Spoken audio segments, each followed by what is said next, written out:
안녕하세요. 정보가 세상을 바꾼다 인포뱅크입니다. 이번에 전해드릴 내용은 삼성 또 세계 최초 6세대 V랜드 SSD 양산 반도체 초격차입니다. 여러분의 구독과 좋아요는 저에게 많은 도움이 되오니 구독과 좋아요 많이 눌러주시기 바랍니다. 그러면 시작해 보겠습니다. 이번 주제는 삼성 또 세계 최초 6세대 V랜드 SSD 양산 반도체 초격차. 이 배경으로는 일본의 수출 제재에도 뚝심을 가지고 초격차를 낸 것입니다. 그림을 보여드릴게요. 이번에 개발된 SSD예요. 이 그림을 보시면 되고요. 그리고 이제 낸드 플래시를 들어가기 때문에 플래시 메모리에 대해서 일단 알아봐야 되거든요. 플래시 메모리라는 것은 비휘발성을 가지면서 이걸 저장할 수 있는 저장 공간이 되는 건데요. 플래시 메모리에는 두 가지 종류가 있습니다. 낸드 플래시 메모리하고 노 플래시 메모리가 있는데 이 기본 개념을 먼저 알아보겠습니다. 낸드 플래시 같은 경우는 지금 직렬로 연결이 되어 있거든요. 직렬로 촘촘하게 박아서 만들 수 있는 게 낸드 플래시고요. 노 플래시 같은 경우는 횡렬, 병렬로 연결된 그 플래시 메모리를 노 플래시 메모리라고 합니다. 그리고 각각의 장점과 단점이 있는데요. 자, 한번 보겠습니다. 낸드 플래시 같은 경우는 소형화, 대용량화가 가능하고요. 익히기 속도는 느립니다. 그리고 쓰기 속도가 마르죠. 그리고 노 플래시 같은 경우는 병렬로 연결이 되기 때문에 대용량화가 어렵습니다. 그리고 읽기 속도는 빠르고요. 쓰기 속도는 느립니다. 그러면 아까 노 플래시 메모리하고 낸드 플래시 메모리가 있는 그 상태에서 지금 현재는 대용량화 추세로 가기 때문에 노 플래시 메모리는 더 이상 생산을 안 하고요. 지금은 낸드 플래시 메모리로 생산을 합니다. 그러면 낸드 플래시 메모리에 대해서 이제 자세히 알아봐야 되겠는데요. 낸드 플래시 메모리란 데이터를 저장하는 반도체. 즉, 지금 현재 하드디스크를 대체할 수 있는 반도체가 되는 거예요. 옛날에는 하드디스크를 많이 썼죠. 요즘은 속도를 빨리 하기 위해서 SSD를 많이 써요. SSD를 많이 쓰는 건데 그 SSD를 만드는 그 기본 소재가 낸드 플래시 메모리가 된다라는 거죠. 그리고 동일한 크기의 저장 용량을 늘리기 위해서 수직으로 쌓아 올려 저장 용량을 늘린 3D 낸드 플래시 메모리라고 하는데요. 요즘 보면 2D 낸드 플래시는 이제 더 이상 안 만들어요. 그래서 3D 낸드 플래시가 있기 때문에 이걸 3D 낸드 플래시라고도 부르기도 하지만 그냥 낸드 플래시 메모리 이렇게 말하기도 합니다. 이제 보여드리겠습니다. 이게 3차원 V 낸드 플래시 공정 혁신이라고 했는데요. 아까 볼 때 밑바닥으로 깔리는 수평 배열을 보면 이게 플래너 타입입니다. 그리고 수직으로 되는 것은 이게 3차원적인 게 돼서 이게 V 낸드 플래시 메모리 이렇게 되는 거죠. 수직적층이 되는 거고요. 수직적층이 되면서 이게 촘촘하게 붙어서 올라가요. 붙어서 올라가는데 그 전에 수평으로 만들 때는 붙이질 못했어요. 전혀 붙이질 못했고 하나를 만들 때마다 공간이 떼져야 되는데 제일 적은 공간까지 제일 처음에 30나노부터 시작해서 20나노, 이제 10나노 여기까지가 최고였고 이제는 딱 붙여서 3차원으로 적층을 그냥 시켜서 올려버린 게 3차원 V 낸드 플래시 메모리라고 합니다.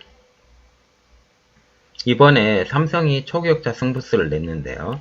삼성은 지난 6월 6세대 낸드 양산을 성공을 했음에도 불구하고 이 사실을 밝히지 않고 실제 납품은 4분기에 이루어질 것이라고 거의 대부분의 전문가들이 지금 예상을 하고 있었는데 이번에 시간을 땡겨서 3분기에 이번에 발표를 한 겁니다.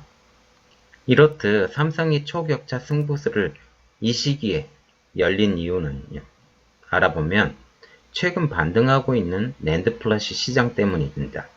이것에 대해서는 제가 나중에 또 알려드릴 테니까 그때까지 좀 기다려 주시고 끝까지 들어주세요. 이번에 삼성전자의 신제품을 한번 알아보겠습니다.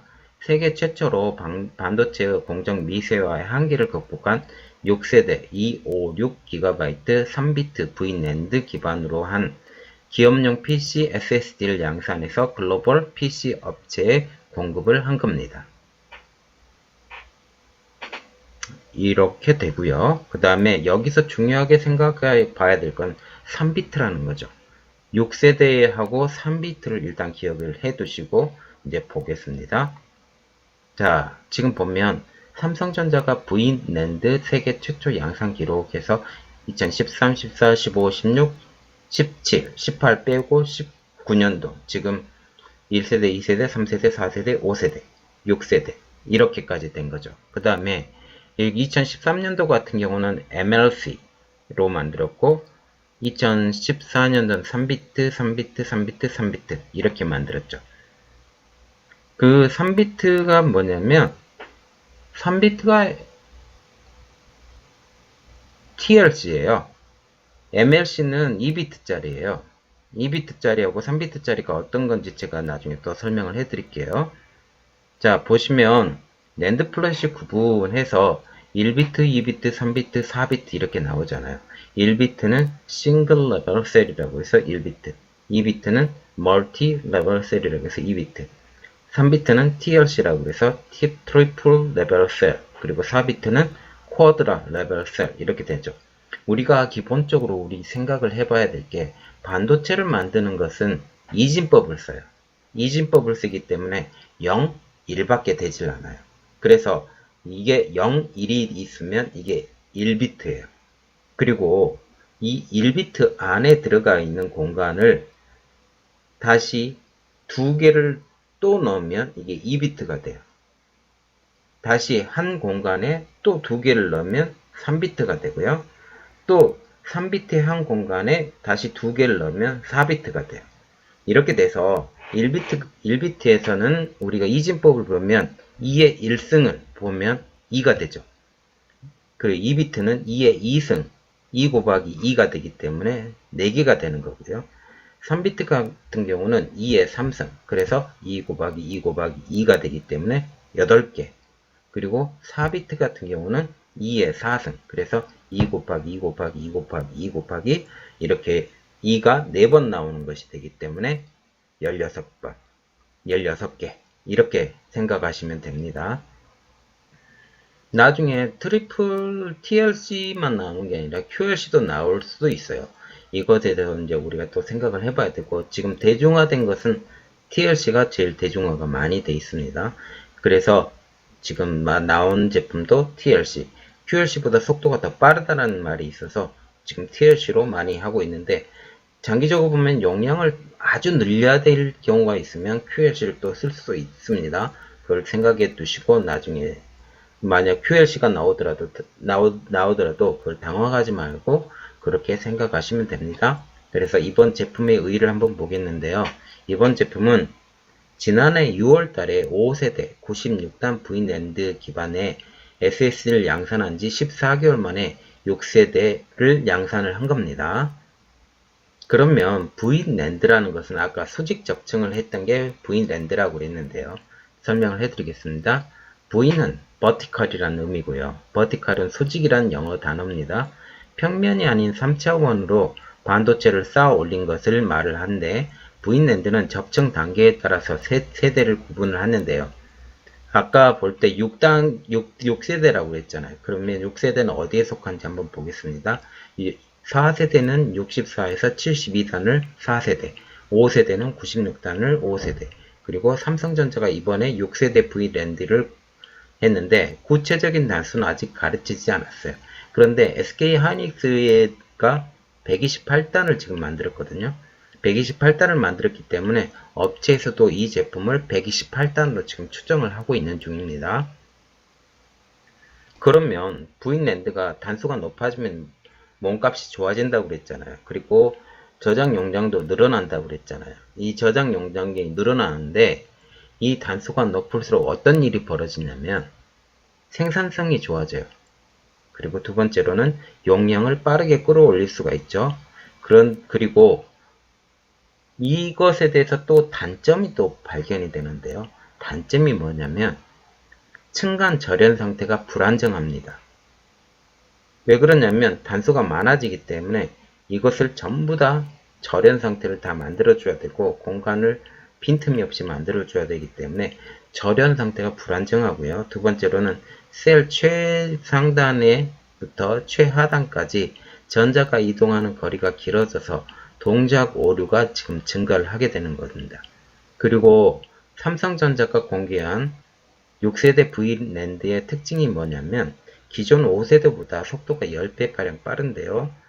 데이터 읽기 속도는 450 마이크로세컨드, 그리고 데이터 쓰기 속도는 45 마이크로세컨드 이렇게 되는 거고요. 그리고 동작 전압은 15% 이상 줄어들기 때문에 그 같은 배터리 용량이더라도 더 오랫동안 사용을 했어요. 배터리 수명도 길게 할 수 있고, 그리고 또 하나는 그만큼 전압을 적게 쓰기 때문에 발열도 적어집니다.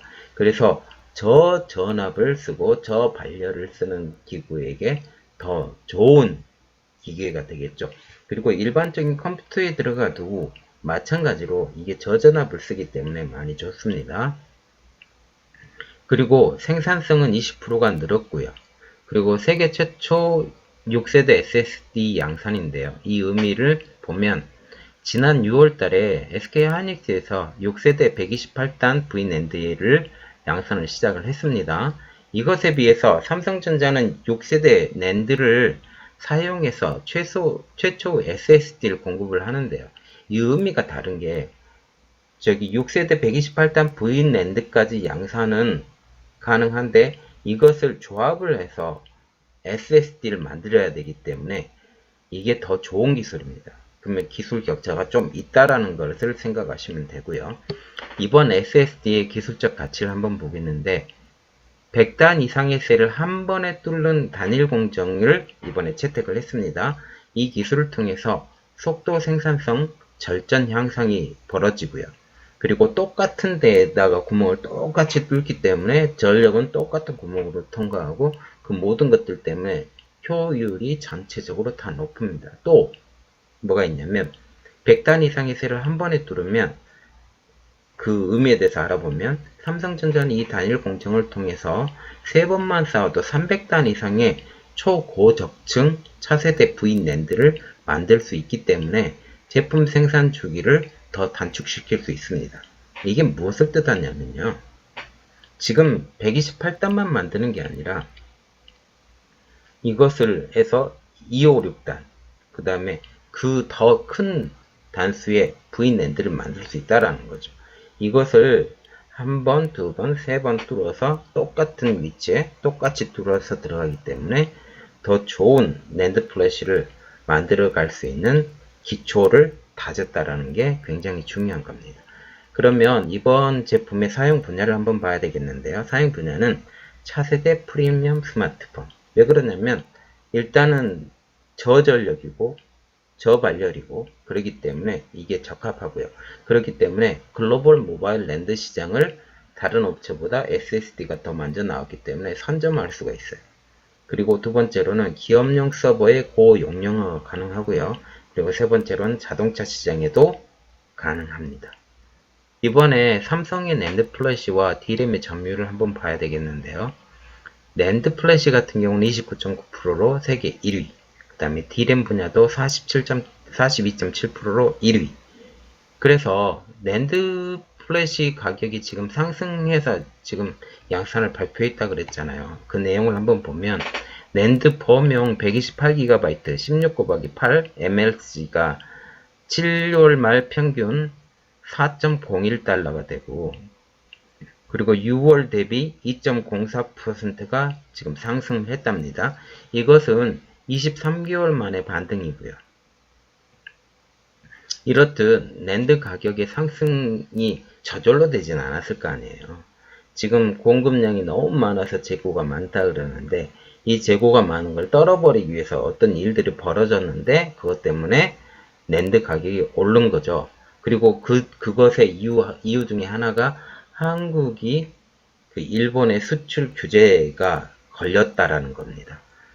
그것 포함 삼성전자를 제외한 주요 업체가 감산을 하기 시작했는데요. 마이크론하고 하이닉스 같은 경우는 각각 10% 감산, 그리고 도시바, 웨스턴 디지털은 원래 도시바에서 만든 그 낸드 플래시를 가지고 웨스턴 디지털에서 낸드 플래시를 OEM으로 이렇게 주문 생산을 한 거죠. 그래서 도시바 이코르 웨스턴 디지털. 이거 똑같다고 생각하시면 됩니다. 똑같은 회사에서 똑같은 브랜드를 가지고 만들어지는 거예요. 그래서 여기서 정전이 일어났거든요. 정전이 일어나면서 거기 생산량에 타격을 받게 됐어요. 이렇게 해서 정전으로 인한 감산이 자동적으로 나게 된 거고요. 그래서 이건 지금 삼성전자 현황을 한번 보면 삼성전자가 이번에 2분기 실적 발표를 하면서 이런 발표를 했어요. 인위적인 감산은 없다. 그렇게 하면서 감산을 안 시키고 계속 만들었죠. 그래서 생산에 타격 없이 가격 반등에 자동적으로 그냥 올라탄 겁니다. 또한 신제품 양산으로 인한 격차를 또 벌리게 됐는데요. 이번 신제품 양산의 의미를 한번 보면 삼성의 초격차를 또 만든 겁니다. 그리고 낸드 시장의 지배력도 선두주자로 확장을 한 거고요. 그러나 우리가 고민해야 될 건 하나 있잖아요. 일본 수출 제한 조치에 영향이 있냐 없냐 이렇게 보면 영향은 없다. 그러나 불화수소 쪽으로는 좀 영향을 끼칠 수 있다라는 건데 전체적인 영향은 없다라는 겁니다. 이렇게 보시면 되겠죠. 그래서 영향은 거의 받지 않고 있고 제가 생각에는 전혀 받지 않는 걸로 생각을 하시는 게 여러분 괜찮을 것 같습니다. 자, 지금 보면 삼성이 이번에 V랜드 새로 6세대를 만들었잖아요. 그리고 SK하이닉스도 6세대 양산을 했는데 지금 SSD를 개발하려고 지금 준비 중이에요. 이 모든 것들이 한국의 반도체는 점점 성장할 거고 좀 더 고급화돼서 좀 더 그곳에서 선점을 해 나갈 것 같습니다. 한국 반도체 언제나 세계 1위가 될 수 있기를 바라며 이 세상 어떤 곳보다 더 좋고 부강한 한국이 되길 바랍니다. 오늘 내용은 여기까지였고요. 저의 내용이 좋았다면 구독과 좋아요 많이 눌러주시기 바랍니다. 감사합니다.